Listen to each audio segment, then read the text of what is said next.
Hi all welcome to my YouTube channel. Please support ಮಾಡಿ, ಒಂದು subscribe ಮಾಡಿ.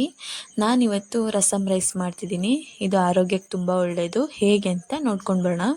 ಮೊದಲಿಗೆ ಒಂದು 3 ಹಸಿಮೆಣ್ಸಿನ್ಕಾಯಿ, 1 ಬೆಳ್ಳುಳ್ಳಿ ಮತ್ತು ಬೋಳು ಮೆಣಸಿನ್ಕಾಳು 1 ಸ್ಪೂನ್ ಮತ್ತು ಕರಿಬೇವು, ಒಣಮೆಣಸಿನ್ಕಾಯಿ 1-2 ತೊಗೊಂಡಿದ್ದೀನಿ ಮತ್ತು ಜೀರಿಗೆ 1 ಸ್ಪೂನು, 1 ಸ್ಪೂನ್ ಧನಿಯಾ ತೊಗೊಂಡಿದ್ದೀನಿ. ಇದನ್ನೆಲ್ಲ ಸ್ವಲ್ಪ ಡ್ರೈ ರೋಸ್ಟ್ ಮಾಡ್ಕೊಬೇಕು. ಇದು ಯಾಕೆ ಡ್ರೈ ರೋಸ್ಟ್ ಮಾಡಬೇಕಂದ್ರೆ ಎದೆ ಉರಿ ಆಮೇಲೆ ಗ್ಯಾಸ್ಟ್ರಿಕ್ ಏನೂ ಆಗಲ್ಲ. ಹಾಗಾಗಿ ಸ್ವಲ್ಪ ಡ್ರೈ ರೋಸ್ಟ್ ಮಾಡ್ಕೊಂಡ್ರೆ ಟೇಸ್ಟು ಚೆನ್ನಾಗಿ ಬರುತ್ತೆ ಅಂದ್ಬಿಟ್ಟು ಇವಾಗ ಅದನ್ನ ಸ್ವಲ್ಪ ಡ್ರೈ ರೋಸ್ಟ್ ಆದಮೇಲೆ ಪಕ್ಕಕ್ಕೆ ಎತ್ತಿಟ್ಟು ಸ್ವಲ್ಪ ತಣ್ಣಗಾದಮೇಲೆ ಒಂದು ಜಾರ್ಗೆ ಹಾಕ್ಕೊಂಡು, ಇಲ್ಲ ಕುಟ್ಟಾಣಿಲಾದರೂ ಕುಟ್ಕೋಬೋದು. ನಾನಿಲ್ಲಿ ಜಾರ್ ತೊಗೊಂಡಿದ್ದೀನಿ. ಸ್ವಲ್ಪ ತರಿಯಾಗಿ ರುಬ್ಕೋಬೇಕು, ತುಂಬ ಪೇಸ್ಟು ಆಗಬಾರ್ದು. ಸ್ವಲ್ಪ ತರಿಯಾಗಿದ್ದರೆ ತುಂಬ ಚೆನ್ನಾಗಿರುತ್ತೆ ಅಂದ್ಬಿಟ್ಟು ನೋಡಿ, ಈ ಥರ ನಾನು ಪೇಸ್ಟ್ ಮಾಡ್ಕೊಂಡಿಲ್ಲ, ತರಿಯಾಗಿ ತೊಗೊಂಡಿದ್ದೀನಿ. ಇವಾಗ ಒಂದು ಕಡಾಯಿ ಇಟ್ಬಿಟ್ಟು 2 ಸ್ಪೂನ್ ಎಣ್ಣೆ ಹಾಕಿ ಸಾಸಿವೆ ಜೀರಿಗೆ ಚಟಪಟ ಹಂಚ್ಕೊಂಡು ಒಂದು ಸ್ವಲ್ಪ ಕರಿಬೇವು ಹಾಕ್ಕೊತಿದ್ದೀನಿ. ಆಮೇಲೆ ನಾನಿಲ್ಲಿ 1-2 ಟೊಮೆಟೊ ಹಣ್ಣು ಹೆಚ್ಚಿಟ್ಕೊಂಡಿದ್ದೆ. ಉದ್ದ ಟೊಮೊಟೊ ಹಣ್ಣಾದರೆ ಹುಣಸೆ ಹುಳಿ ಬೇಡ.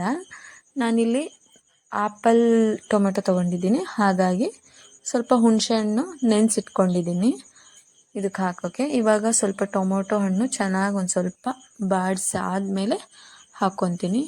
ಇವಾಗ ಇದು ಚೆನ್ನಾಗಿ ಬಾಡ್ತಾಯಿದೆ. ಇವಾಗ ನಾನು ಹುಣಸೆ ಹಣ್ಣನ್ನ ಸ್ವಲ್ಪ ನೆನೆಸಿಟ್ಟಿದ್ದೆ. ಇವಾಗ ಅದನ್ನು ಚೆನ್ನಾಗಿ ಕಿವುಚ್ಕೊಂಡು ರಸ ತೊಗೊಂಡು, ನೀವು ಹುಳಿ ಎಷ್ಟು ಬೇಕೋ ಎಷ್ಟು ತಿಂತೀರಾ ಅಂತ ನೋಡ್ಕೊಂಡು ಹಾಕ್ಕೊಳ್ಳಿ.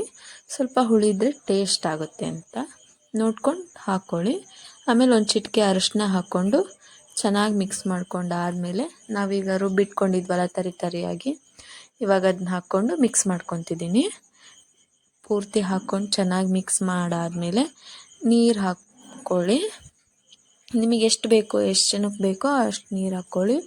ನಾನಿಲ್ಲಿ ಒಂದು 5 ಜನಕ್ಕೆ ಒಂದು ಅರ್ಧ ಲೀಟ್ರಷ್ಟು ನೀರು ಹಾಕ್ಕೊತೀನಿ.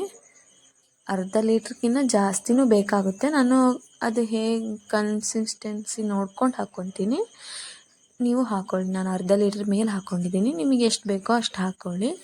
ಇದು ಇವಾಗ ಚೆನ್ನಾಗಿ ಕುದಿಬೇಕು. ಲಾಸ್ಟಲ್ಲಿ ಉಪ್ಪು ನೋಡಿಕೊಂಡು ಹಾಕ್ಕೊಳ್ಳಿ. ನಾನಿಲ್ಲಿ ಉಪ್ಪು ಹಾಕ್ಕೊತಿದ್ದೀನಿ, ನೀವು ನೋಡ್ಕೊಂಡು ಹಾಕ್ಕೊಳ್ಳಿ. ಇವಾಗ ಚೆನ್ನಾಗಿ ಕುದೀತಾ ಇದೆ. ಇವಾಗ ಲಾಸ್ಟಲ್ಲಿ ಸ್ವಲ್ಪ ಕೊತ್ತಂಬರಿ ಸೊಪ್ಪು ಹಾಕಿಬಿಟ್ಟು ಚೆನ್ನಾಗಿ ಕುದಿಸಿ ಇವಾಗ ಸ್ಟವ್ ಆಫ್ ಮಾಡಿ. ಎಷ್ಟು ಘಮ ಘಮ ಅಂತಿದೆ ಅಂದರೆ ಆಹಾ, ಅನ್ನದ ಜೊತೆ ತುಂಬ ರುಚಿಯಾಗಿರುತ್ತೆ. ಮಾಡ್ಕೊಂಡು ಹೇಗಿತ್ತು ಅಂತ ನನಗೂ ಹೇಳಿ, ಕಮೆಂಟ್ ಮಾಡಿ. ಪ್ಲೀಸ್ ಒಂದು ಸಬ್ಸ್ಕ್ರೈಬ್ ಮಾಡಿ, ಸಪೋರ್ಟ್ ಮಾಡಿ, ಬೆಲ್ ಐಕನ್ ಕ್ಲಿಕ್ ಮಾಡಿ. ಮತ್ತೆ ಹೊಸ ವೀಡಿಯೋಸ್ ಬರ್ತವೆ. Thank you all. Please support ಮಾಡಿ.